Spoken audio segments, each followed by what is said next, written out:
This was a Ukrainian violinist named Igor. Victoria, could you help say his last name for me? Igor Czerniawski. He lives in Kharkiv, which is right on the Russian border in one of the cities that are it's being very heavily bombed right now by the Russian forces. And he was kind enough to make a trip to Kiev during our pilgrimage and perform at Saint Sophia Cathedral, which is a 1,000-year-old church right in the middle of Kiev. And he played for about 90 minutes, and it was really more of a spiritual um, experience, a spiritual journey. Um, yeah, very much felt like um, the whole country was playing through his music. So I was grateful to be able to share that with all of you to start our call. I'll kick it to you, Forrest. Yeah, thanks, Tucker. And thank you all for being here. I notice as I am coming into this call and listening to this music, there's subtle shakiness, maybe not so subtle shakiness in the physical body for me. And I just want to name that because it's here and it's happening. Feels to me, it really gets me in contact with how important this conversation is and how important it is being in relationship with what we're exploring here together.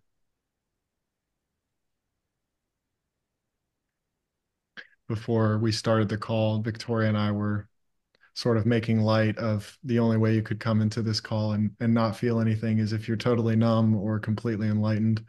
And maybe neither of those are true. So um, yeah, it gets me curious to see what we get into today. So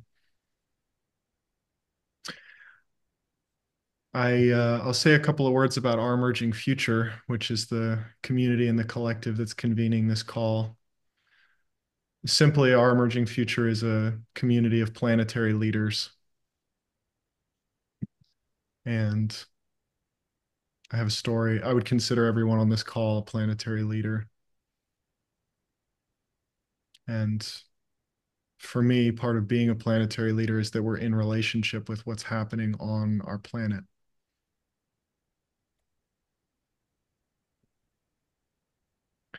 And we can do that through conversation, through all kinds of explorations. And here in this call and in this community, there's also an invitation to feel, to be in relationship in a felt way with what's happening in the world right now.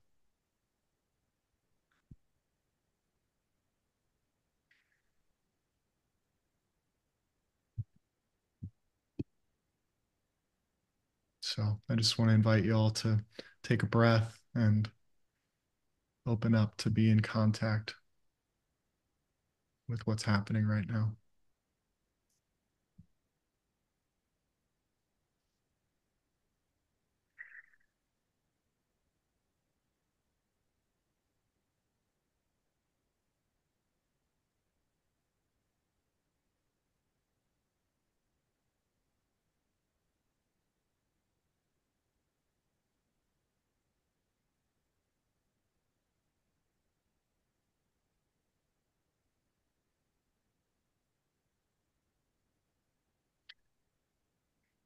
So this gathering happened in Ukraine 25th through 29th of September, and Tucker, Geoff, and Victoria are three of many. It looked like 25, 30, perhaps. Yeah, they came Yeah. to this gathering, and um, I had a personal interest in hearing from Geoff and Tucker and Victoria about the experience, and a strong sense that other people might want to hear as well. So an impulse showed up to convene this call and debrief and unpack and further integrate and explore what's happening in Ukraine right now. So I want to welcome you all, Geoff and Victoria and Tucker, with a hand on my heart. It's an honor and a privilege to have you here. Thank you. Thank you, Forrest. It's really appreciate you call uh, organizing the call, and also just welcome some of our other pilgrims here who are here, Marianne and Margot and Evo and Earl and maybe some others on the call. So just happy to have you here too. Mm. Yeah, I just was reflecting on, it feels like often when we go on a pilgrimage or a vision quest or there we have an experience, part of that experience is being able to share it with our community and to integrate it, to speak its affect into the world and to have that be, yeah, an experience that lives on through the storytelling of it and even eventually maybe the mythologizing of it over time. So it feels really meaningful for me to be here and to have the opportunity to live in the experience again as we'll speak to it together for the next 90 minutes or so. Mm. Yeah, so before we dive in, I'll just name for everyone I'm going to ask, Tucker and Geoff and Victoria about this experience, and we'll just have some emergent exploration and dialogue together. And then later in the call, we'll do some breakout rooms so that everybody has a chance to be in relationship with other folks here about what it's like for you to be on this call and what gets evoked for you being in relationship with what's happening in Ukraine and the war. And we'll come back and harvest that together afterwards. So that's a loose agenda. Um, yeah.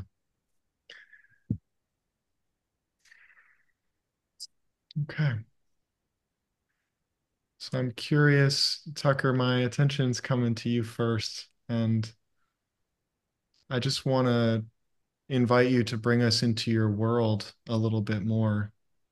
What's it like for you on the other side of this experience, having gone to Ukraine, having been in a war zone, and being back in the United States now? Just if you could bring us into your world a little bit, how is it to, how is this for you? Sure.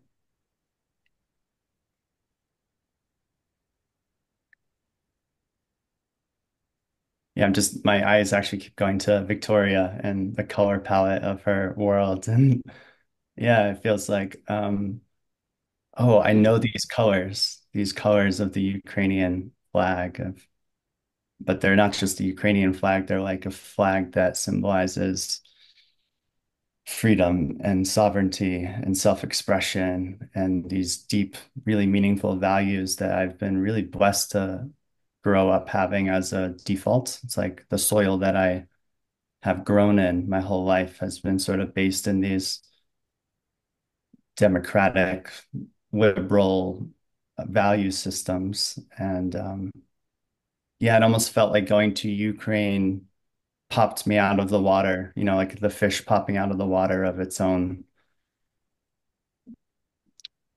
privilege in a lot of ways, and being able to connect and fall in love and deepen into intimacy with the very thing that um, was the soil that created me, in a sense, like the conditions of life that allowed for me to be me, got to then experience what it was like for people who are fighting and dying and living fully to protect and really cherish and celebrate and create art and beauty, and to invite others into the home of this value system, this set of, it's like very tangible for me. It doesn't feel philosophical. It's like when I kind of keep going like this because I almost feel like I can feel them. It's like they're like on the tip of my skin, or I can taste them in my mouth almost.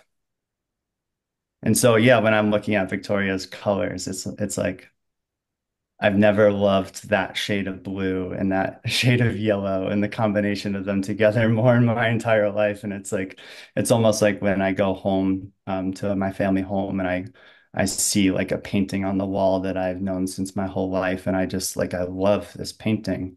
And if the house was burning down, I would run inside and grab that painting off the wall, because it's so much more than just a painting. It's everything that it means to me. And I feel like Ukraine has become that for me, but it's not a painting. It's friendships. It's real people that I love, that I'm in direct relationship with. It's not an abstract love, unconditional love. It's a love that actually has conditions. It's like a love that is conditional on me showing up for them and being in relationship and going through life experiences together that shape us and make us. So yeah, mostly I'm just loving Victoria right now. I'll end there.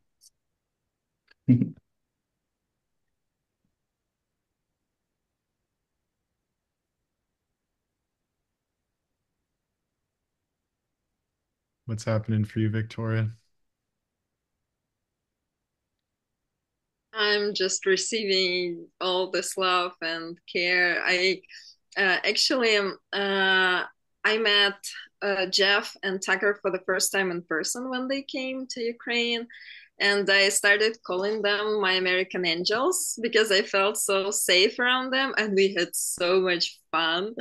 We laughed so much. That's what I actually remembered, apart from everything else. So I really love being with you guys and in the field, and I kind of feel safer even being online with you. So I'm really grateful, and for your words, Tucker. These words that you said when you were here and you were sharing that love comes with responsibility, they still they keep popping in my mind. I love that, and I'm a bit shocked to see so many people on a call, and I feel a bit pressure, and I feel there is some responsibility, and also I feel hope. Like when so many people are involved, even energetically, uh, I feel more hopeful. Thank you.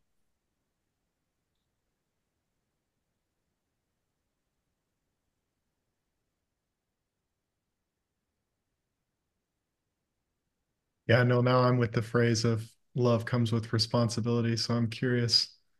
Maybe we'll end up teasing that out more. Um, and Geoff, I'd love to welcome your voice in. What's happening for you? Yeah, thank you, Forrest. I see Yaroslav here. Hi, Yaroslav.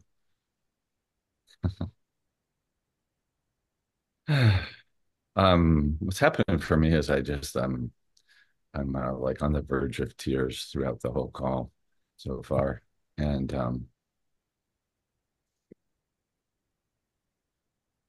just from the music and seeing everybody and hearing feeling your heart, both of you. Um, I think we can all like feel like the emotion that I feel here really um, takes me back to, connects me with my experience and my relationships and my connections, you know, with my friends and in Ukraine. And um,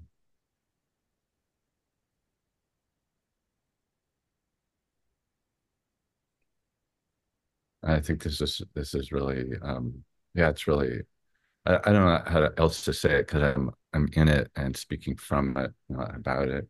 Um, that it was really life changing to go on this pilgrimage and this journey, and which I would say for those of some of the folks on the call were organizers of it, so not, and both pilgrims and organizers, and Evo is here on my other page that I can't see right now over here, and just really I just want to acknowledge and really appreciate the intelligence and the design and the effort that went into this journey that we went on. And if there's another one at some point, I would just hope you all could go.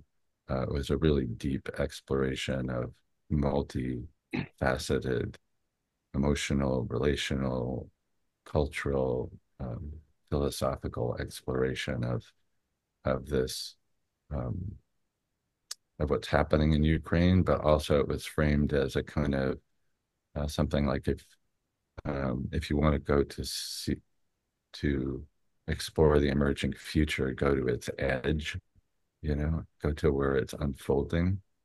And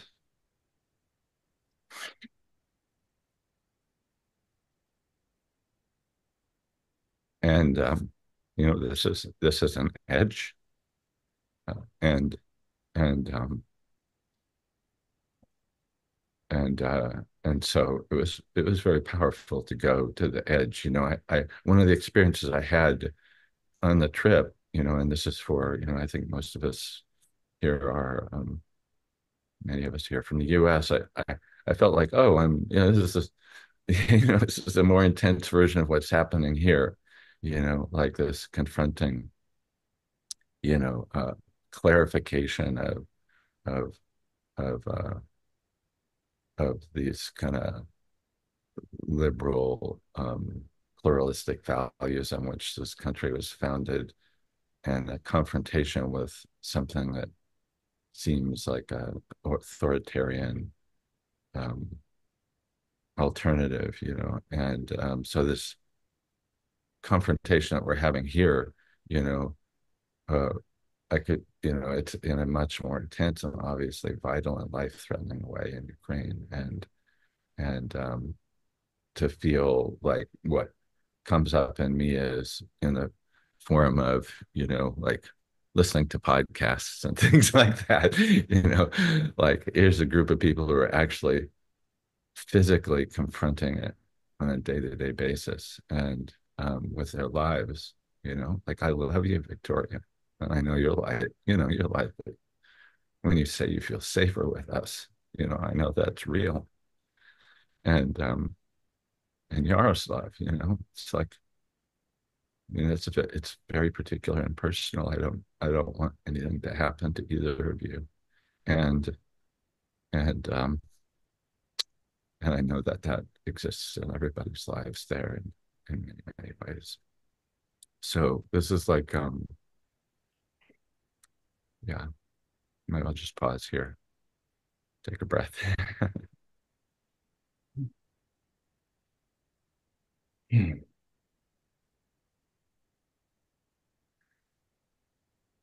Hey, Forrest, can I share a little more context on the gathering? Yeah, so it was called the Emerge Ukraine Pilgrimage. And so Emerge is a Scandinavian European-based organization in the meta-modern kind of liminal web integral space. And Evo was one of the core organizers. So really big round of gratitude. I think that this has been over 2 years in the making. But the violence over a year ago was too intense to make it happen at that time. So yeah, the Emerge was finally able to make it happen. Gosh, what, a month ago? I don't even know. Sometime in the recent past. And yeah, so there was a group of a mix of Ukrainians and Americans and Europeans and Canadians that joined for about 4 or 5 days. And we were in Kyiv, and as well as some of the neighboring towns nearby, which were very heavily bombarded. Um, I have some photos. Maybe I'll just share some photos real quick. I know for me, I'm a visual person. Let's see if this works. Can you all see the photo of the sunrise? Okay. So, yeah, to get into Kyiv, you have to take a bus or a train from Poland. So this is the sunrise after an overnight bus. And then this is me seeing my friend Victoria. She picked me up at the bus station.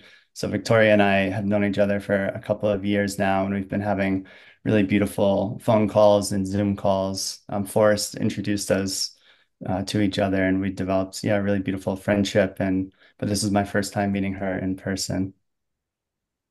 On the first day, Victoria brought me to the local subway station, which also is the bomb shelter.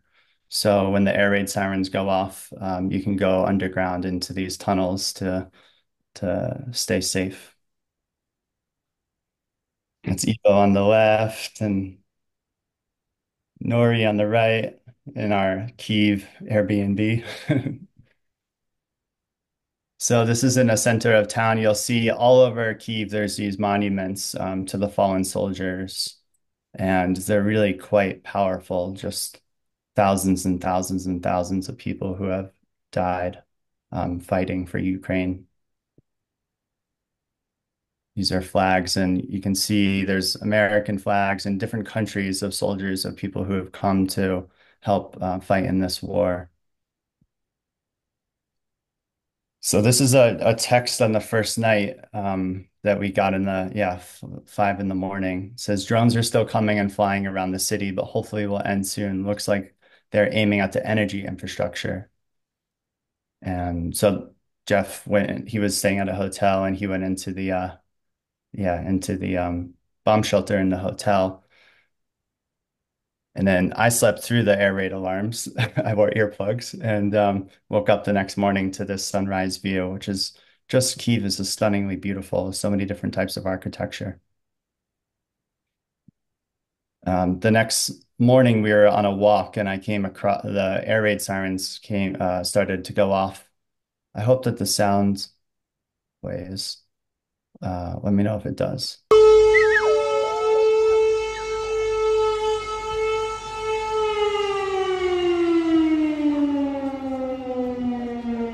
Did you hear the sound?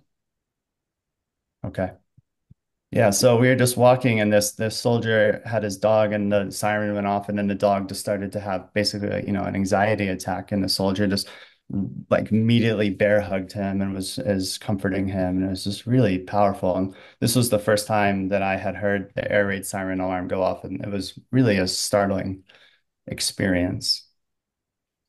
And so our group would go underground into like a restaurant or something while the siren went off, and then it was cleared. We'd go back on our tour, and we'd go into these restaurants. They would serve us tea, and it was just the hospitality was pretty incredible in Ukraine.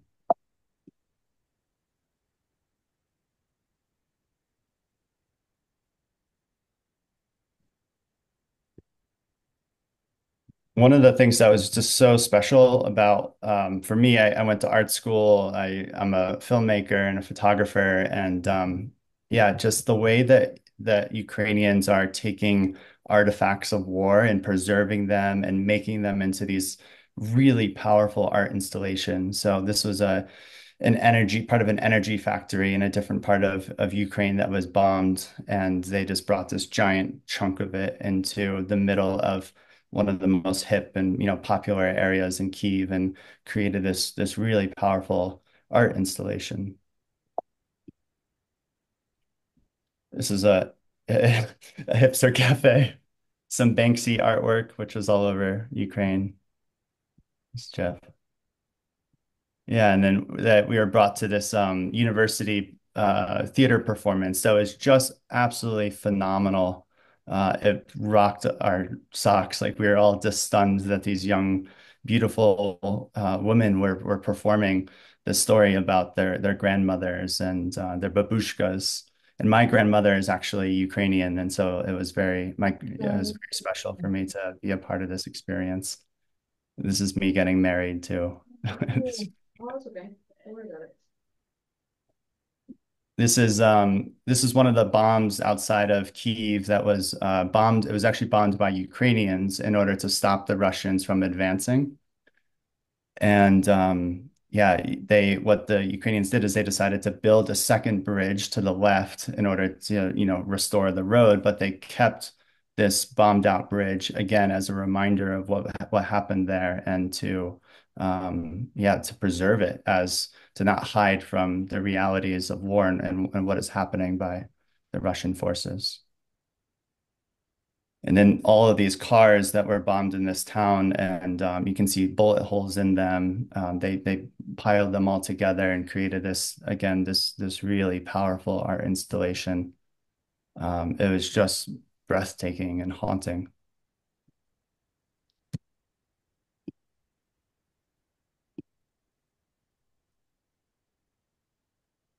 This is a church at a site where there was a mass murder in a town. Sorry, I think Giorgio, if you can mute. And you can see some bullet holes and roses growing with bullet holes in the background. So just the contrast of beauty and horror, and the horror of the beauty and the beauty of the horror, it was just overwhelmingly powerful. I'm gonna go through these a little faster. Some more Banksy artwork.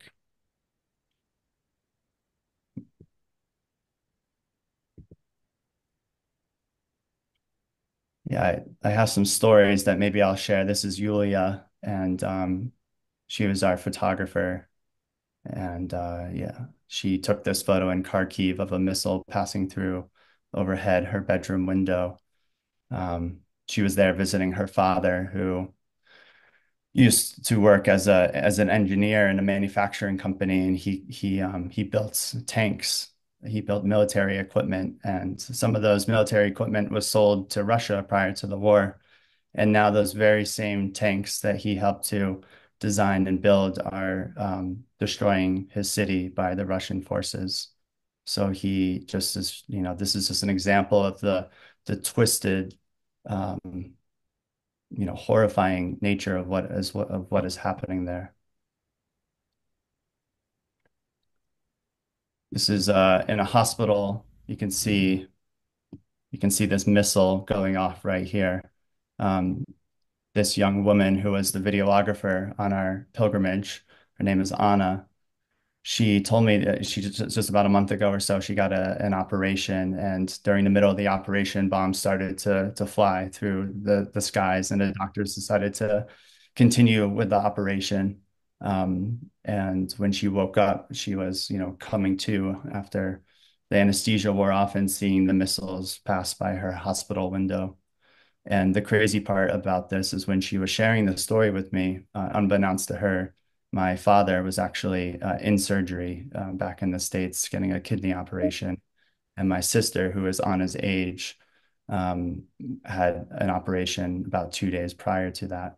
So just feeling you know, like so close to home, to even say so close to home creates a distance that I didn't even feel was there. It was like these people were my family.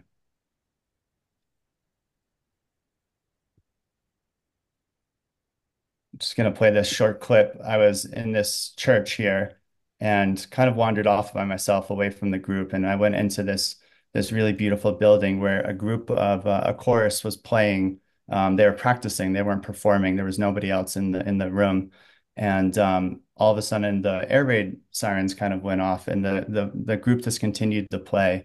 It might be hard to hear the air raid sirens in the background, but just the contrast of, again, the war and the beauty all happening simultaneously.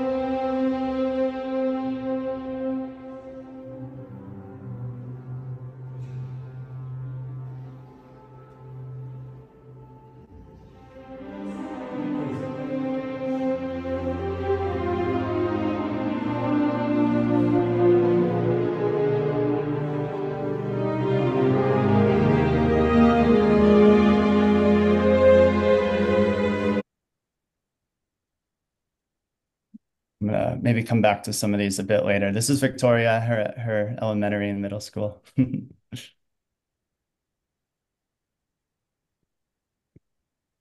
This is our group on the final day saying goodbye. I'll stop for there.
Thank you, Tucker.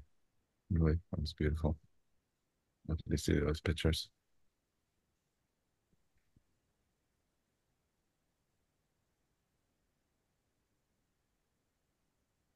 I'm curious, Victoria, what it was like for you to have us there, and yeah, us meaning those from who weren't from Ukraine. What was it like to have the pilgrimage take place in your homeland, and how's it been since? Well, to be honest, at first, when I heard the idea, when I read about it on the website, I didn't get it fully. But I was in because I know that if Katerina and Valery are creating something, I'm always in. It's gonna be something interesting. I already told this to Yaroslav.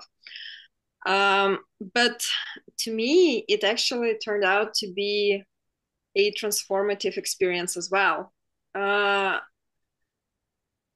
it felt as if finally we could share our experience like live, how to say, like on air, like very palpable experience. And also I was sharing this with the organizers. It kind of gave us an opportunity to look at ourselves with your guys' eyes, like when we were showing everything about our lives and telling about our lives to you, we were kind of having a look from the outside to all of this. So I'm still I'm still processing. It's been a month and I'm still processing. I've been wanting to write a post on Facebook, but I still haven't gathered everything together yet. Uh, there was so much.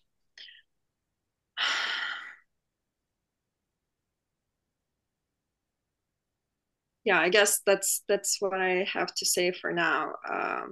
And maybe I'll share more later. And I wanted just to give a bit more context that I was born in Kiev and I live near Kiev in the suburbs.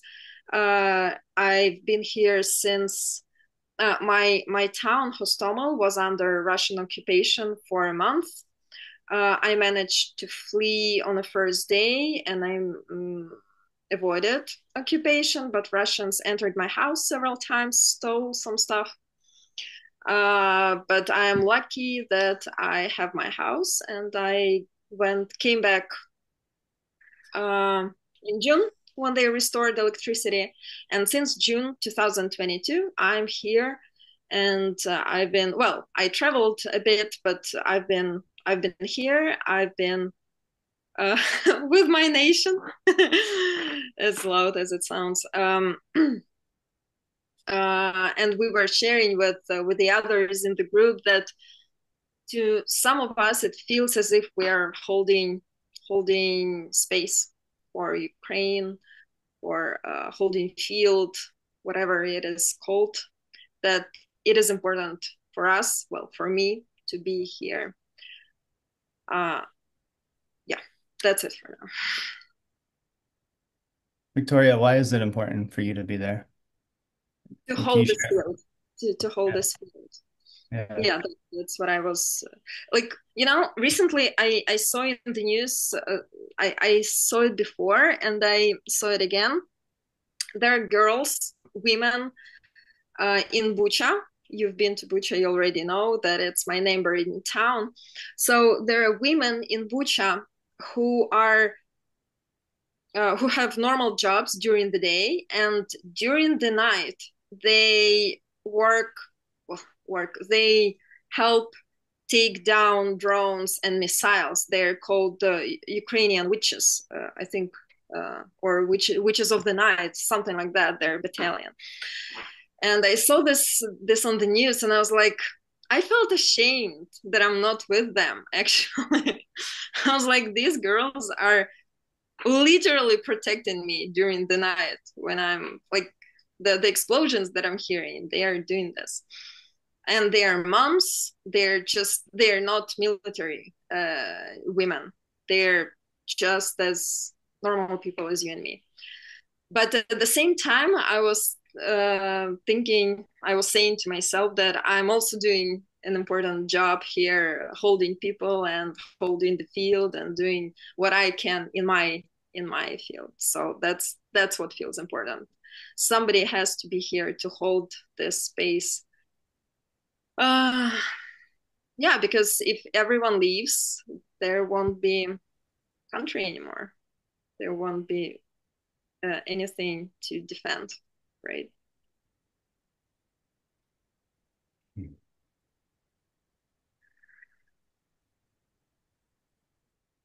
The responsibility of love. Yeah, that's what I'm hearing. And Yeah, Victoria, this is some. go ahead. I just going to say this is something I just, it's what you just said, Victoria, is such an embodiment of something that I experience over and over again. It's like Igor, the violinist, he's one of the most preeminent musicians in Europe, and he chooses to live in Kharkiv with his three children.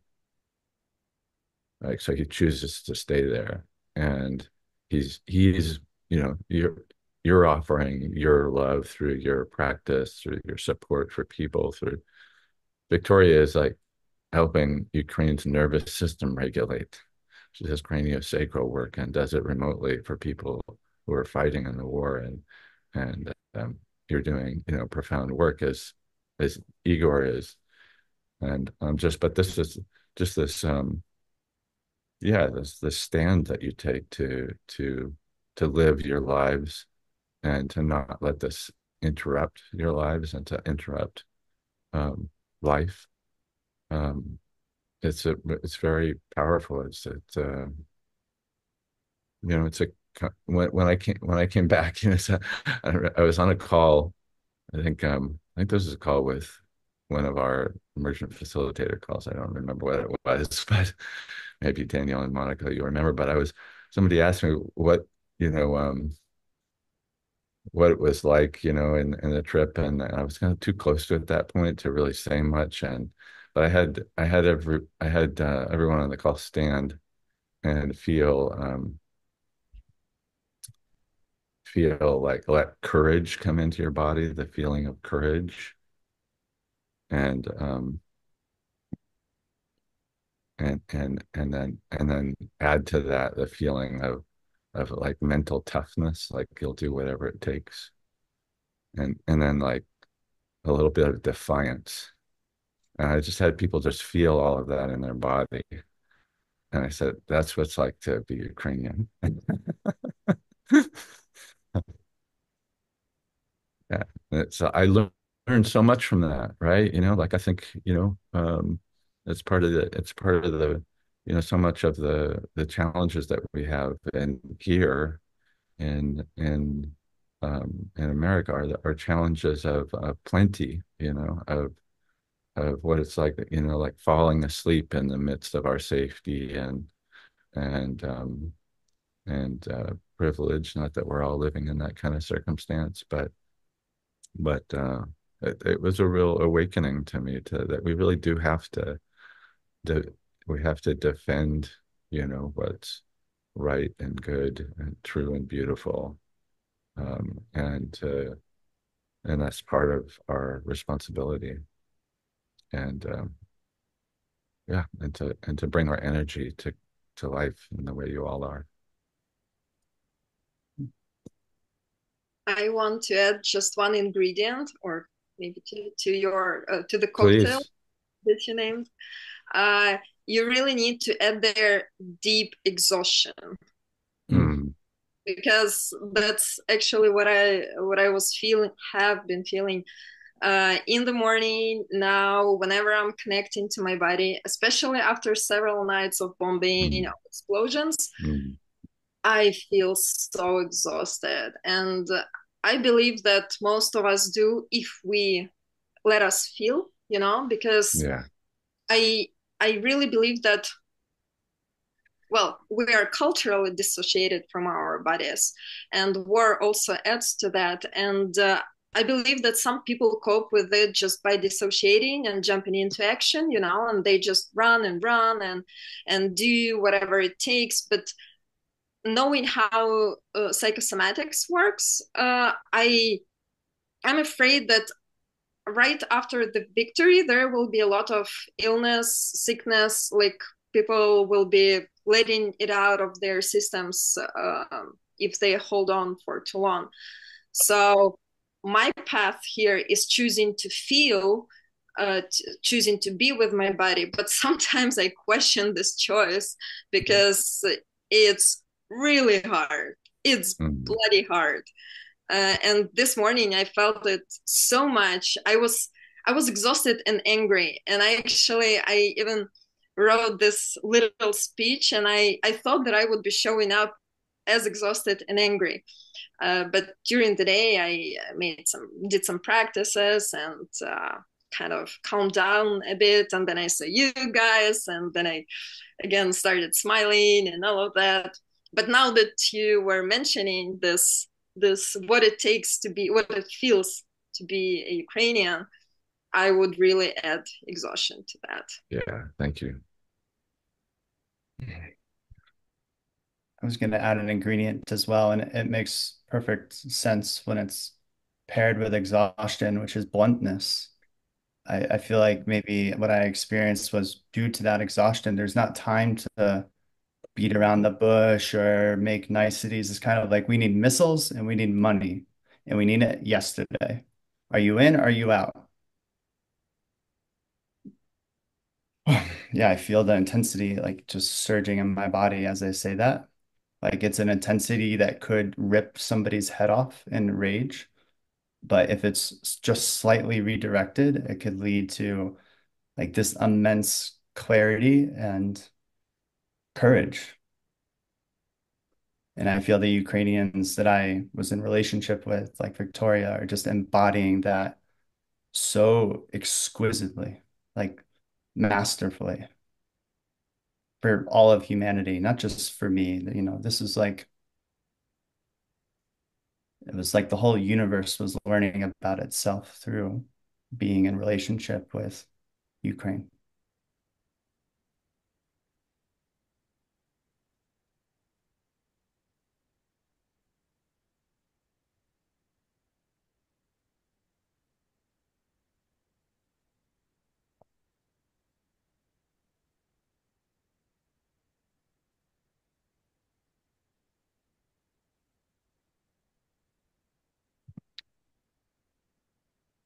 I want to share one um, diagram, this one. Ukrainians around the world, we have a war to win. Ukrainians are bees. Bees won't sting you unless you threaten them. They'll even share their honey. Bees work. Each does their own job. No orders, no instructions. Bees that are defending their hive need no hierarchy. Each takes responsibility and is very effective. If you're a bear, sticking your claws into a beehive is a bad idea.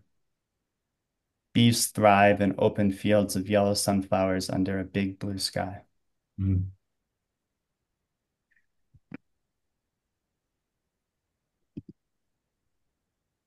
So again, just like this is just it just it kept pulsating like a heartbeat. Just the juxtaposition of the beauty and the horror, like all the polarities just seem to kind of like collapse in on themselves, and yet we're also fully there in their sovereign uniqueness, and yeah, just the idea of the bees.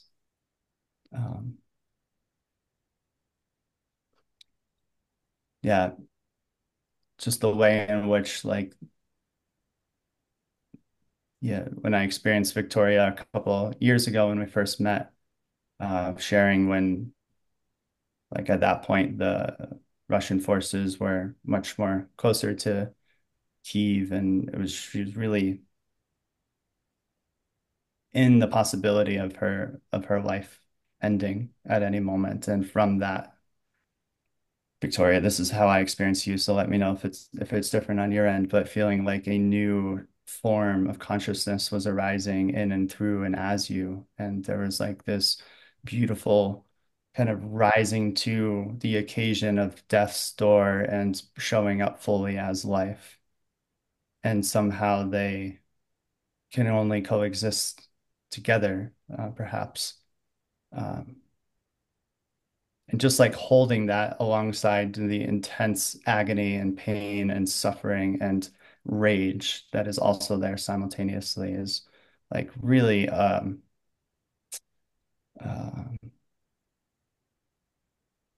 yeah, it's like a triathlon for the soul to try to hold all of that. Mm. Yeah, absolutely. It does feel this way, and also going through all these deep transformations inside myself, which are not directly connected with war. It's like everything is mixing up and piling up, and I sometimes I feel I could really use a break from that amazing experience. I hope that someday I could look back and to see it in all its beauty, and when I will be lying somewhere on the beach and feeling safe about everyone in my country. That's like a dream state for me to well that I can be away and that I can be sure that everything at home is all right and safe. That's that's the visualization. But you're very right in this about this aliveness, because everything before the invasion actually feels to me as past life, as a movie that I'm looking at. I don't remember much. Well, I need an effort to remember, and it has changed my life a lot and everybody's life. But I am tired, just to be honest. Tired, and Yeah. I really liked how you put it with low tolerance. We have jokes about that the window of tolerance became a tiny hole of tolerance, and in everyday communication and generally in the world. So yeah, thank you for feeling that, Tucker. Victoria, thank you for being here. I wanted just to relax, and there's nothing we need right now from you. I'm just happy that you're here. Thank you. And may your dream of not having to think about all of this and being on the beach, and may that be so.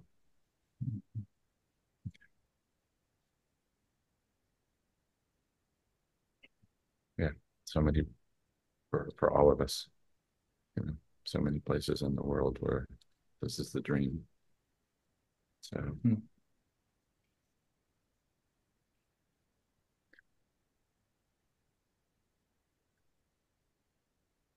Thank you all. I'm continuing to let your shares in, and I just I don't have a lot of words right now. I just want to stay open in receptivity and keep receiving. And I also feel like this is a nice moment that we might put everyone in breakout rooms and give you a chance as a group to be in relationship with each other. We'll do rooms of 3 or 4 people for 12 minutes and give you a chance, give each of you a chance to share what's happening for you, what it's like to be here, hearing from Tucker and Geoff and Victoria about their experience and what's what's being evoked in you in this moment. Just making space for sharing this. So really the invitation, just to be clear, is to share what's happening for you right now, being in this call in connection with your breakout group. So I'll put everybody together and we'll come back in about 12 minutes.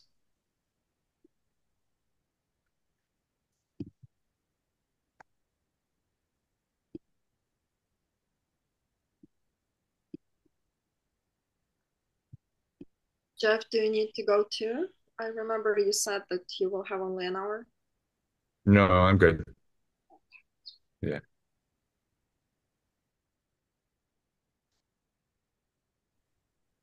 Okay. I've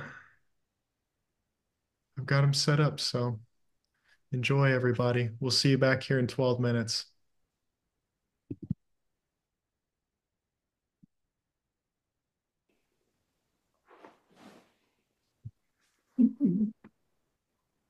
This is the word that's coming. Doesn't joy, um, life, it's alive. It's alive in such a powerful, um, both negative and positive, such a powerful way. And I would like the whole world to not have so much of the negative, but all of the positive. And I know that might not be possible, but that's what I would like. I would like the world to have what I saw in Ukraine, what I felt in Ukraine, what I heard, what I touched, everybody.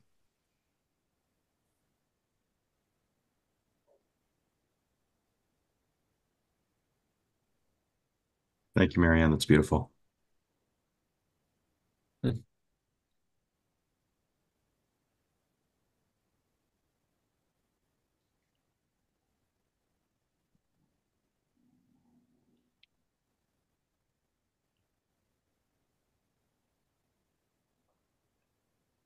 I'm trying so hard not to talk, but I have so much. I just real quick, I just want to put in a plug for Kyiv is safe. The missile, the air defense system is amazing, and it's such a great city. It's so vibrant. There's so many young people out. There's like all these amazing hipster cafes and really cool street art. And so go as a tourist, go to Kyiv, go explore it, go meet Victoria in person. It's open. It's possible to travel there. It's safe.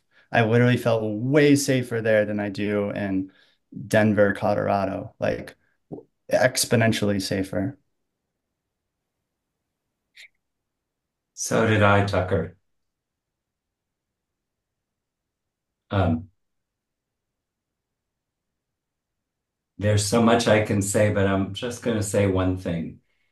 Um, Going to Kiev and going to Ukraine felt like coming to the edge and being initiated into the next chapter of life and what life's asking of me. I think sometimes we need to go to the edge to find to be able to find what it is that's we're being called to.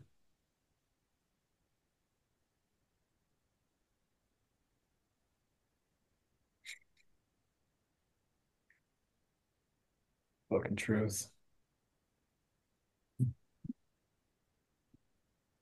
Dana, it's wonderful to hear you say that. I was fortunate to be in the room with Dr. Hendricks and Yaroslav when we were talking about the value of going to see it with your own eyes in person and how that's very different than seeing it on the news or seeing, whatever like that feeling you get when you're there to see um, uh, so many things, but right, how the darkest things in life can often bring out some of the best things in life as well, and that you see that in the resilience and heroism of the people that never quit. It just I would recommend, I would echo your thoughts, Dana, that you know, if there's a small statistical probability, very, very small, but if you're in the wrong place at the wrong time, that could happen. It's very infinitesimal. Kyiv is an enormous city. Kyiv is I had no idea how big Kyiv was the first time. To go see these things and see these people, I would recommend everybody go there. And I think I'd be curious, like Tucker, what was or Geoff, like what was your expectation of what you would see versus like when you were there, right? Like I tell my family when you're there, they're like, "Oh, you're going to the front line of a war zone." It's like, no, first of all, they don't let you do that, right? There's number one. And number two, just the beauty of the country and how enormous it is and all the incredibly different areas to see, not just Kyiv. I mean, Lviv is stunning, right? I mean, Odessa, stunning, like all of these different places. I'd just be curious, like what we could say to get people more comfortable to go there and actually just help in any way they can, based on sort of what maybe in their visualized in their mind versus what your experience actually was. No, it's a really interesting question, Spencer. I mean, one of the things I noticed, you know, I grew up in the Cold War, you know, and the first times I visited Eastern Europe, you know, I encountered my own projections and stories and internalized picture of that, you know, from that kind of era that it's like, oh, you know, this isn't a black and white movie. It's actually, it's there's actually something different, you know, and that could be many, many different surprising things, like just the beauty of the rural natural beauty of, you know, of, yeah, many of the places that you're talking about, um, and and also, you know, something that you mentioned is just that one of the things I found interesting about the pilgrimage is that it really started before going. It really landed in me in the question that you're asking, and the many times that I would say to somebody like, "Oh, I'm going to Europe. Where are you going?" "Oh, I'm going to be spending 4 days in Ukraine," and I never got a neutral response to that. You know, it ranged from you know, some people in my spiritual community, like just like, "I'm so glad you're going. That's such a gift, you know, and such an important thing to do," to, you know, someone asking me if I had a will, you know, to, you know, and just the whole spectrum. And so I just like, just the question that you're asking is part of the process. It's not something to overcome. It's actually entering into the experience, into the relationship, to the situation. And yeah, I'll just say that much for now. Thank you. But I would echo Tucker. It's really it's a I loved you know, Earl, who's on the call. You know, we were walking one night and we were talking about Cuban, and I think, Earl, you said it feels very comfortable and familiar. And another expression that I heard was like on a human scale. And one image, I remember we were walking back from some event late at night and just walking through the streets in a city, you know, and we walked by this little park that wasn't well lit, but it was full of like teenagers hanging out, kind of talking quietly, and just like, here you're in the middle of a city and it's just like people living their life. There isn't like threat or a lot of noise or chaos. It was just like people, you know, like kids hanging out in the park, smoking cigarettes and talking or whatever they were doing. And it just felt very comfortable. Like I could go sit in that park while those kids are hanging out. And I don't feel that way in a lot of places. It felt very, I imagine that that is in part the situation with the war, where there's so much sense of we all have to be here and pull together. And yeah, anyway, I'll stop talking so others can. We had such a great breakout group. It was really helpful to talk to the people I was talking to. I didn't have any physical fear for some reason. I was glad to have the invitation to show courage, because you really don't have that much in the West. You know, you don't have that many chances. But there was a lot of challenges in the emotional and mental world. And I really felt we talked about, I mean, how do you hold the horror into beauty? the horror and the terror and the beauty at the same time. And that's a subtle or higher than subtle capacity. And that's what I think we were able to give the opportunity to do there. And that's a big deal because as I actually work with structures too, but how do we structure something that allows the capacity to hold that is something that I think is emerging in humanity. The willingness to hold that is really, really a big deal. So thank you for that.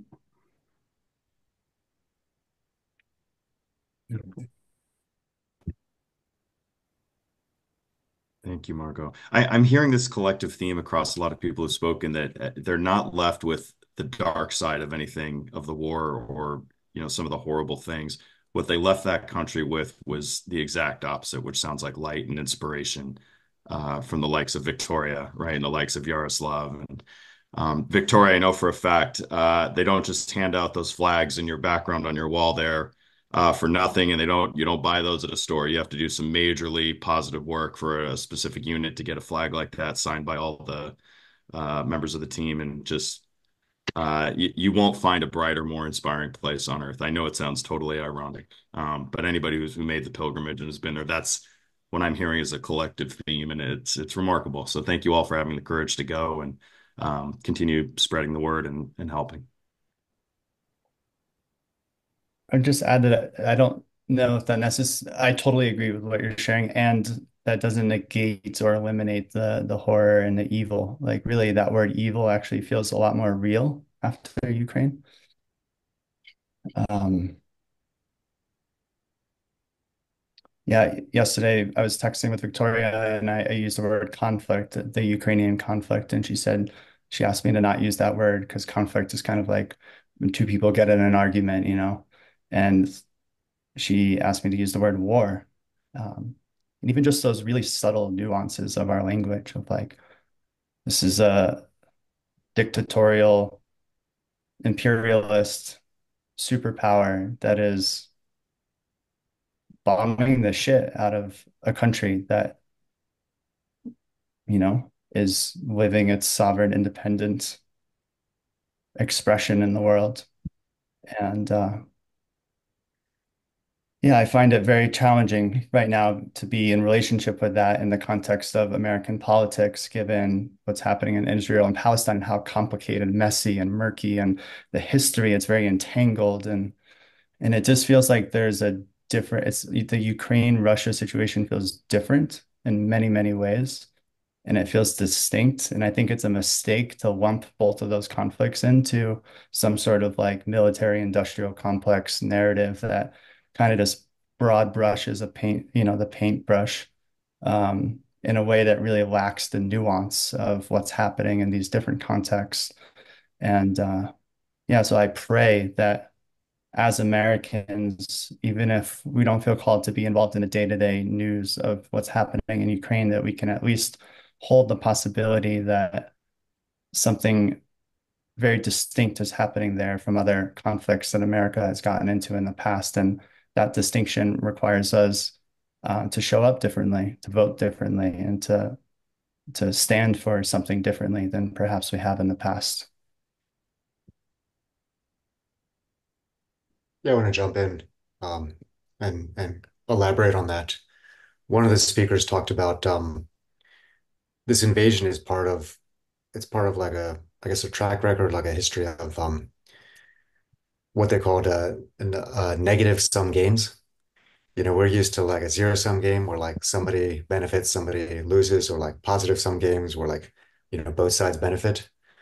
But in some ways, the invasion was like, well, it's gonna hurt the invader, but maybe it'll hurt other people more. And yeah, I mean, I'm also kind of being in postmodern circles, I'm reluctant to apply the label evil, but that's as good a definition of evil, as any. We're used to seeing it with like internet trolls, people who are unhappy and try to spread that unhappiness, but to see it at a kind of national scale or like at the level of like international um, like relations was really it was really disturbing, to see that there may not be any particular benefits to long-term benefits in terms of the invasion, but really just creating havoc, creating disruption. Um, yeah, that was pretty impactful for me.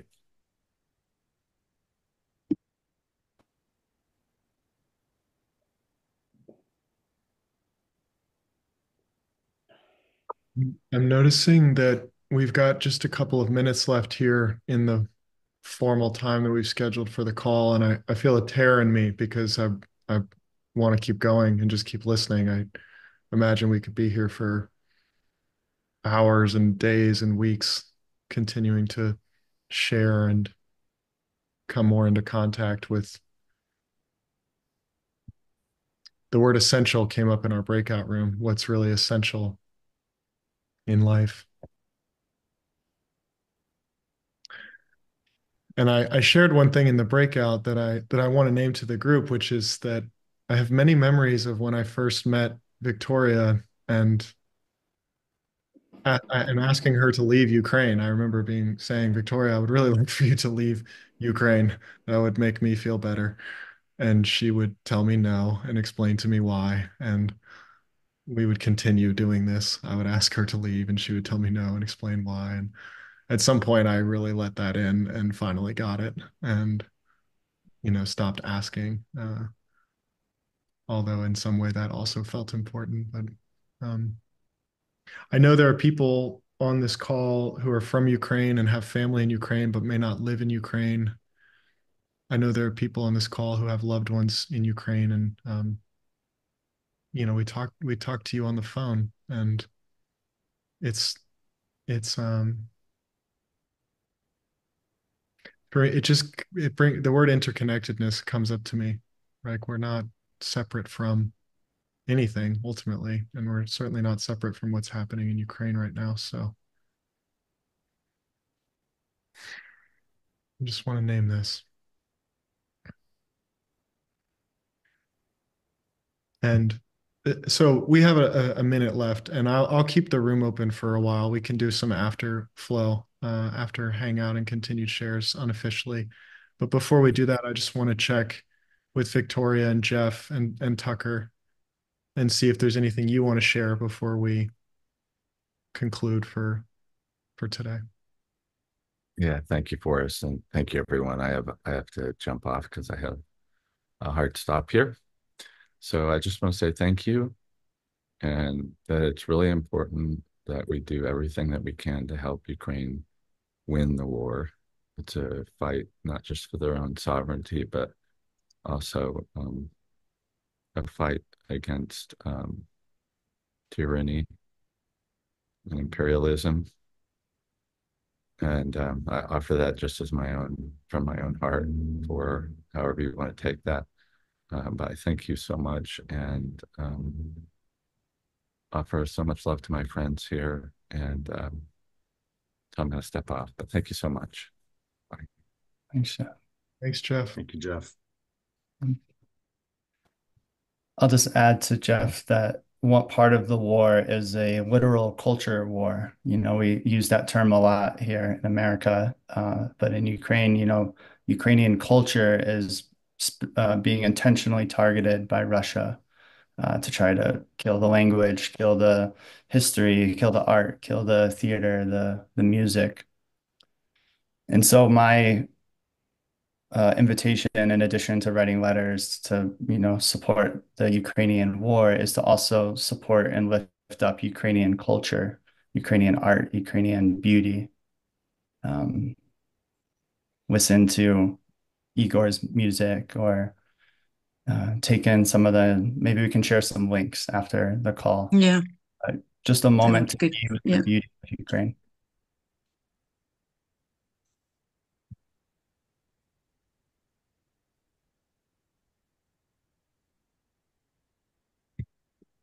I can also include some of I can include some of those links in a follow-up email, Tucker. We can connect on that. Um, Victoria, is there anything you want to share before we conclude for today? Yeah, I actually had something on my mind. The question that keeps popping up, that I keep hearing from uh, Tucker, somebody said that we don't call you foreigners. How do we call you? Non-Ukrainians, non-Ukrainians. Non-Ukrainians, right, right. Thank you, Lila. Non-Ukrainians.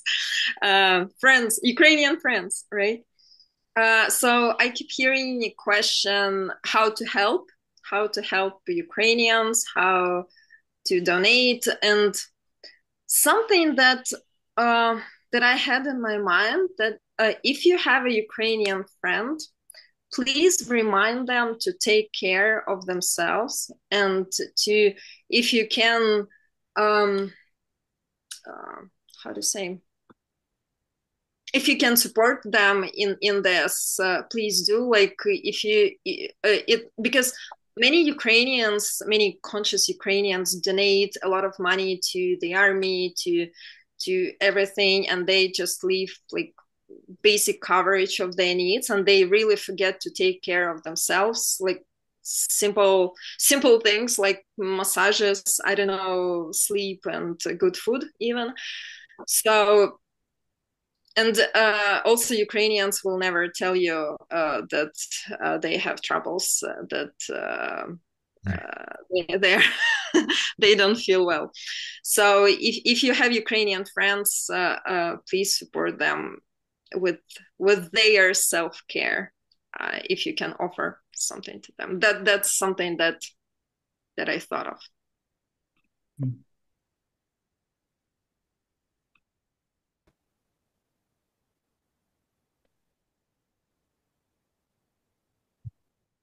Okay. Well, thank you all. Thank you, Victoria and Tucker. And I know Geoff left, but I'm feeling appreciation for Geoff. And to all of you for being here and to being open to being in this exploration together, being in space together. Just want to acknowledge you and thank you for being here. And yeah, I'll officially end the call now, and I'll also leave the Zoom room open for a few more minutes if you want to make your way out slowly. So thanks for being Thank here. you, Forrest, for hosting Maybe us. kind reminder also that we will have one more Oh, public call for reflections on 18th of November. And I do hope that till that time we will have videos from the event, so you will be able to watch them, and we will be able to, I hope, to talk about that and to reflect together also, not only like from our memories, but also based on the materials that will be provided. So you are all warmly invited on that call. It will take place on November, I will remind, November 18th at Yaroslav, 7 or 6 o'clock. At 7 p.m., so the same time then this call. I just dropped the registration link and we'll email that out as well. Yeah.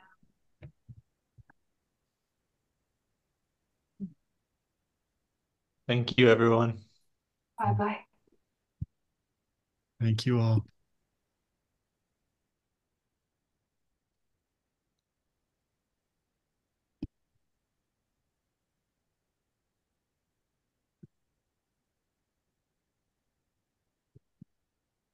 Victoria, I'd just like to use a moment of this lingering to